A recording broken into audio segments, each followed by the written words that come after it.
ಸರ್ಕಾರಿ ನ್ಯಾಯಬೆಲೆ ಅಂಗಡಿ ಜನಸಾಮಾನ್ಯರ ಬದುಕಿನೊಂದಿಗೆ ನೇರ ಸಂಪರ್ಕ ಹೊಂದಿರುವ ವ್ಯವಸ್ಥೆ. ಇದೇ ವ್ಯವಸ್ಥೆಯ ಸೇವೆ, ಸವಾಲು ಹಾಗೂ ಸಮಸ್ಯೆಗಳನ್ನು ತೆರೆಯ ಮೇಲೆ ತಂದಿರುವ ಸರ್ಕಾರಿ ನ್ಯಾಯಬೆಲೆ ಅಂಗಡಿ ಚಿತ್ರಕ್ಕೆ ಪಾವಗಡದಲ್ಲಿ ಭರ್ಜರಿ ಪ್ರತಿಕ್ರಿಯೆ ವ್ಯಕ್ತವಾಗಿದೆ. ಸರ್ಕಾರಿ ನ್ಯಾಯಬೆಲೆ ಅಂಗಡಿ ಚಿತ್ರ ಪಾವಗಡದ ಅಲಂಕಾರ ಚಿತ್ರಮಂದಿರದಲ್ಲಿ ಬಿಡುಗಡೆಯಾಗಿದ್ದು, ಚಿತ್ರ ವೀಕ್ಷಿಸಲು ಗ್ರಾಮೀಣ ಭಾಗಗಳಿಂದಲೂ ಹೆಚ್ಚಿನ ಸಂಖ್ಯೆಯಲ್ಲಿ ಪ್ರೇಕ್ಷಕರು ಆಗಮಿಸಿದ್ದು ಒಳ್ಳೆಯ ಅಭಿಪ್ರಾಯವನ್ನ ವ್ಯಕ್ತಪಡಿಸಿದ್ರು. ಈ ದಿನ ಚಿತ್ರಕ್ಕೆ ಇಲ್ಲಿ ಬಂದಿರತಕ್ಕಂಥ ಸರ್ಕಾರಿ ನ್ಯಾಯಬೆಲೆ ಅಂಗಡಿಯ ಸಂಘದ ರಾಜ್ಯಾಧ್ಯಕ್ಷರಾದಂಥ ಕೃಷ್ಣಪ್ಪಣ್ಣವರು ಬಂದವರೆ, ಮತ್ತು ನಮ್ಮ ಹಿರಿಯರ ಅಣ್ಣವರು, ನಮ್ಮ ಮಾರ್ಗದರ್ಶನಗಳು, ನಮ್ಮ ಅಣ್ಣವರು ಸಹ ಬಂದವರೆ. ಹಾಗೆ ನಮ್ಮ ಈ ಚಿತ್ರದಲ್ಲಿ ನಮ್ಮ ಗುರುಗಳಾದಂಥ ದೊಡ್ಡಣ್ಣವರು ಸಹ ನಟನೆ ಮಾಡಿದ್ದಾರೆ, ಮತ್ತು ನಮ್ಮ ಕುಮಾರ್ ಬಂಗಾರಪ್ಪನವರು, ಹಾಗೆ ನಮ್ಮ ಚಲನಚಿತ್ರ ನಾಯಕ ನಟಿಯಾದಂತಹ ರಾಗಿಣಿ ಮೇಡಮ್ ಅವರು ಸಹ ಆಕ್ಟ್ ಮಾಡಿದ್ದಾರೆ. ಮತ್ತು ನಮ್ಮ ಗುರುಗಳು ಮತ್ತೊಬ್ಬರು ರುದ್ರೇಗೌಡರು, ಅವರು ಸಹ ಈಗ ನೋಡಿದೆ ಬ್ಯಾನರಲ್ಲಿ, ತುಂಬ ಖುಷಿಯಾಯಿತು. ಚಿತ್ರಕ್ಕೆ ಒಳ್ಳೆಯದಾಗಲಿ, ಎಲ್ಲರೂ ನೋಡಿ. ನಮ್ಮ ಪಾವಗಡ ವಿಧಾನಸಭಾ ಕ್ಷೇತ್ರದಲ್ಲಿ ಇವತ್ತು ಮೊದಲನೇ ದಿನ ರಿಲೀಸ್ ಮಾಡಿರ್ತಕ್ಕಂಥದ್ದು. ಒಳ್ಳೆಯದಾಗಲಿ, 100 ಡೇಸ್ ಓಡಲಿ.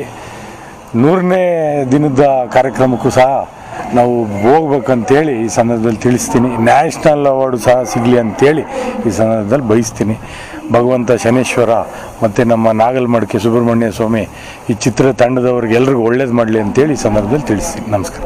ನ್ಯಾಯಬೆಲೆ ಅಂಗಡಿಗಳಲ್ಲಿ ನಡೆಯುವ ಸೇವಾ ಕಾರ್ಯಗಳು, ಎದುರಾಗುವ ಸಮಸ್ಯೆಗಳು ಹಾಗೂ ಮಾಲೀಕರ ಜವಾಬ್ದಾರಿಗಳನ್ನು ಚಿತ್ರದಲ್ಲಿ ಪರಿಣಾಮಕಾರಿಯಾಗಿ ಬಿಂಬಿಸಲಾಗಿದೆ. ಬೆಳಗ್ಗೆಯಿಂದ ರಾತ್ರಿವರೆಗೆ ಕಾರ್ಯನಿರ್ವಹಿಸುವ ನ್ಯಾಯಬೆಲೆ ಅಂಗಡಿ ಮಾಲೀಕರ ಒತ್ತಡ, ಅವರ ಸಮಸ್ಯೆಗಳು ಹಾಗೂ ಸೇವಾ ಮನೋಭಾವಕ್ಕೂ ಚಿತ್ರದಲ್ಲಿ ಆದ್ಯತೆ ನೀಡಲಾಗಿದೆ ಮತ್ತು ಸಮಾಜಕ್ಕೆ ಉತ್ತಮ ಸಂದೇಶ ನೀಡುವ ಚಿತ್ರವಾಗಿದೆ ಎಂದ ಸರ್ಕಾರಿ ಪಡಿತರ ವಿತರಕರ ಸಂಘದ ರಾಜ್ಯಾಧ್ಯಕ್ಷ ಟಿ ಕೃಷ್ಣಪ್ಪ ತಿಳಿಸಿದರು. ನೀವು ಬನ್ನಿ, ಈ ಚಲನಚಿತ್ರನ ಮತ್ತೊಮ್ಮೆ ನೀವು ನೋಡಿ, ಸಿನಿಮಾಕ್ಕೆ ಬಂದು ನೋಡುವಂಥ ಇದನ್ನು ನೀವೆಲ್ಲರಿಗೂ ನಿಮ್ಮ ಕುಟುಂಬದವ್ರಿಗೆ ಮತ್ತು ನಿಮ್ಮ ಅಕ್ಕಪಕ್ಕದವ್ರಿಗೆ ಹೇಳ್ಬೇಕು. ನೀವೇ ಪ್ರಚಾರ ಕೊಡಬೇಕು. ಇವತ್ತು ಈ ಕಾರ್ಯಕ್ರಮ ಮಾಡಲಿಕ್ಕೆ ಸುಮಾರು ನಮ್ಮ ನಾಗರಾಜು ಅವರು ಇಡೀ ರಾಜ್ಯದಲ್ಲೇ ಒಂದು ಸ್ವಲ್ಪ VSSN ನಮ್ಮ ಅಂಗಡಿ ಮಾಲೀಕರಲ್ಲ, ಪ್ರಾಧಿಕಾರದ VSSN ಕಾರ್ಯದರ್ಶಿಯವರಾದರೂ ಅವರು ಇಡೀ ರಾಜ್ಯಕ್ಕೆ ಮಾದರಿಯಾಗಿ ಪಾವಗಡ ತಾಲೂಕು ಅಧ್ಯಕ್ಷರಾಗಿ ಕೆಲಸ ಮಾಡ್ತಾ ಇದ್ದಾರೆ. ಪ್ರತಿಯೊಬ್ಬರಿಗೂ ಒಂದು ಹೆಮ್ಮೆ ಅನ್ನೋ ವಿಚಾರ. ನಮಗೆ ಯಾವುದೇ ರಾತ್ರಿ 10 ಗಂಟೆ ಫೋನ್ ಮಾಡಲಿ, ಅವರೇ ಯಾವಾಗಲಾದ್ರೂ ರಾತ್ರಿ 10 ಗಂಟೆ ಫೋನ್ ಮಾಡಿದ್ರೆ ನಾನು ಅಟೆಂಡ್ ಮಾಡ್ತೀನಿ. ಈ ಸಮಸ್ಯೆಗಳ ಮಾಲೀಕರ ಸಮಸ್ಯೆ ಏನಾಗ್ತದೆ ಅಂದರೆ ಅದೆಲ್ಲ ನಿವಾರಣೆ ಮಾಡ್ತಾ ಇದ್ದೀನಿ. ಇನ್ನು ಮುಂದಿನ ದಿವಸಗಳಲ್ಲಿ ಕೇಂದ್ರದಾಗಲಿ ರಾಜ್ಯದಾಗಲಿ ನಾವು ಹೋರಾಟ ಮಾಡ್ತೀವಿ, ನಿಮಗೆ ಸಹಕರಿಸ್ತೀವಿ. ಈ ಸಿನಿಮಾನ ಎಲ್ಲ ತಾಲೂಕಿನ ಜನ ಎಲ್ಲ ಬಂದು ನೋಡಬೇಕು. ನಿಮ್ಮ ಕುಟುಂಬಕ್ಕೆ ಹಂಗೆ ಒಂದ್ಸರಿ ನೀವು ಈಗ ಟಿವಿನಲ್ಲಿ ಹೇಳಿದ್ರಿ ಚೆನ್ನಾಗಿದೆ ಫಿಲಮು, ನೋಡ್ಬೋದು, ಇನ್ನೂ ಒಂದ್ಸರಿ ನೋಡ್ಬೋದು ಅಂತ. ಅದೇ ರೀತಿ ಅನೌನ್ಸ್ ಮಾಡಿ ನೀವು ಕಾರ್ಡ್ದಾರರಿಗೆ, ಅವರೇ ಬಂದು ನೋಡ್ತಾರೆ. ಆಮೇಲೆ ಇನ್ನೂ ಚೆನ್ನಾಗಿ ನೆಕ್ಸ್ಟು ಈ ಸಿನಿಮಾ ಚೆನ್ನಾಗಿ ಬಂದಿದೆ ಅಂತ ಇಡೀ ರಾಜ್ಯದಲ್ಲಿ ಹೇಳ್ತಾ ಇದ್ದಾರೆ. ಯಾರು ಕೊಂಕು ಮಾತಾಡಿಲ್ಲ, ಎಲ್ಲ ಫಿಲಮ್ನಲ್ಲಿ ಕೊಂಕು ಮಾತಾಡೋರು ಜಾಸ್ತಿ ಇರ್ತಾರೆ. ಆದರೆ ನಮ್ಮ ಫಿಲಮ್ ನೋಡಿದಂಥ ವೀಕ್ಷಕರು ಕೊಂಕು ಮಾತಾಡೋಣ ಇಲ್ಲಿವರೆಗೆ ಹಾಡಿಲ್ಲ. ತುಂಬ ಚೆನ್ನಾಗಿದೆ, ನನಗೂ ಸಮಾಧಾನ ಆಗಿದೆ. ಸಮಾಜಕ್ಕೆ ಉತ್ತಮ ಸಂದೇಶ ನೀಡುವ ಸಿನಿಮಾ ಇದಾಗಿದ್ದು, ರಾಜ್ಯದ ವಿವಿಧೆಡೆಗಳಿಂದಲೂ ಉತ್ತಮ ಪ್ರತಿಕ್ರಿಯೆ ಸಿಗುತ್ತಿದೆ ಎಂದು ಅವರು ಹೇಳಿದ್ದಾರೆ. ಪಾವಗಡ ಜನತೆ ಚಿತ್ರಕ್ಕೆ ತೋರಿದ ಬೆಂಬಲ ಬಗ್ಗೆ ನಟಿ ರಾಗಿಣಿ ದ್ವಿವೇದಿ ಸಂತಸ ವ್ಯಕ್ತಪಡಿಸಿದ್ದಾರೆ. ಮನರಂಜನೆಯ ಜೊತೆಗೆ ಸಾಮಾಜಿಕ ಸಂದೇಶ ಸಾರುವ ಚಿತ್ರ ಇದಾಗಿದೆ ಎಂದು ಚಿತ್ರತಂಡ ಹೇಳಿದೆ. ತುಂಬಾನೇ ಆಶ್ಚರ್ಯ ಆಯಿತು. ಫಸ್ಟ್ ಆಫ್ ಆಲ್ ನಾವು ಒಬ್ಬ ಕಲಾವಿದನಾಗಿ ಬೇರೆ ಬೇರೆ ರೀತಿಯಾದ ಪಾತ್ರಗಳು ಸಿಕ್ಕಿದ್ರೆ ತುಂಬ ಖುಷಿಯಾಗುತ್ತೆ. ಚಾಲೆಂಜಸ್ ಸಿಕ್ಕಿದ್ರೆ ತುಂಬ ಖುಷಿಯಾಗುತ್ತೆ.